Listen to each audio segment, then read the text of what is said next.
The gray area of killing. The concept of killing the greater evil to preserve good. This is the table of contents, and let's begin. The introduction. A common, almost unanimous agreement from people of all walks of life is that killing is bad. Killing is the number one sin, and no human should feasibly have the authority to take another human being's life. However, a prominent question lies among this general ethical rule: motive. If a person's intention to kill were to defend oneself, it is also agreed that it is morally permissible. The real question lies in the act of killing to preserve the well being of many people during dictatorships, but in the sacrifice of the person bringing pain to said people. This research aims to dissect each portion of this argument and come to a solution for the ultimate moral dilemma, especially from the perspective of different demographics. The research problem. There has to be a significant gap when researching the question. Most research does not take into account the multiple demographics of people and often just groups everyone together. No singular research breaks down a conclusive answer in relation to demographics or even without. If this topic is further researched, then lawmakers, enforcers, and other personnel will be able to handle high-stakes situations involving dictators and tyrants with more sensibility and make decisions according to the good of the people. This project is also important in the context of real-world ethics, as this may answer the fundamental questions of human rights and the well-being of the greater good. These ethics can be applied to real-life tyrants and dictators and to preserving the good for the general population. The practical impact of this research lies in the potential to inform public policy and educational programs by shedding light on the nuanced ethical views of the public. Lawmakers, educators, and the mental health professionals may benefit from these insights to better address societal attitudes towards violence, self-defense, and justice. And these can also be used for training law enforcement and military personnel.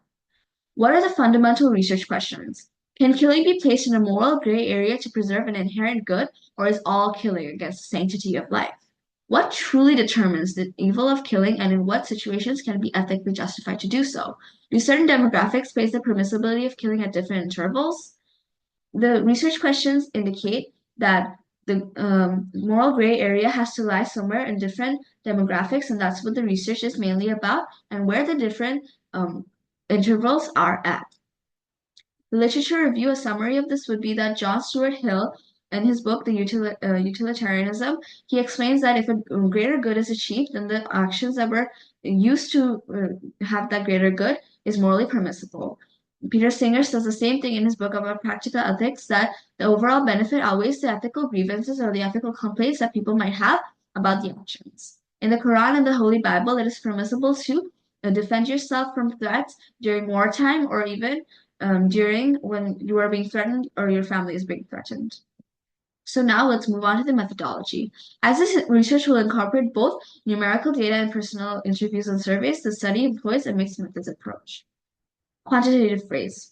A survey will be conducted to collect numerical data on where people believe the moral line lies in respect to killing. Additional questions will be given to analyze the background to find an approximate of which demographic leads towards where. Past experiences will also be documented as part of the quantitative phase to find what percentage of people from individual and niche backgrounds think of a prompt.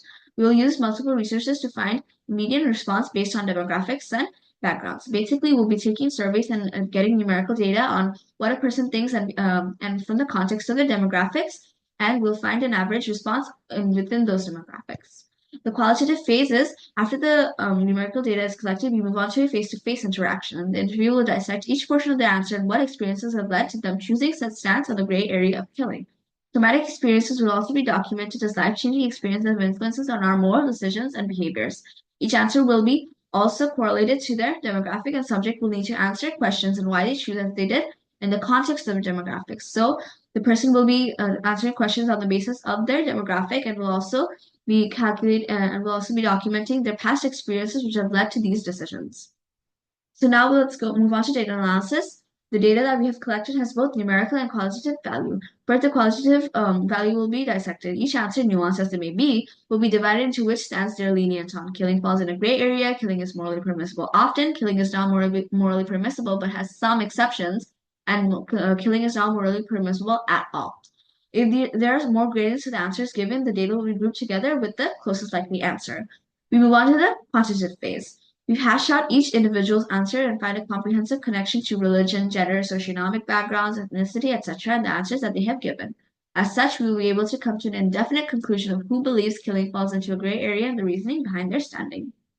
Conclusion. This research won't need much or any monetary compensation and can be conducted for 2 to 3 weeks. This research is a crucial addition to moral ethics and dilemmas that will further human psychology as well as help make high-stakes decisions during times of war and mass chaos a much more easy and efficient decision. The study will help professionals hash out difficult situations and aid in decision making. Thank you for listening.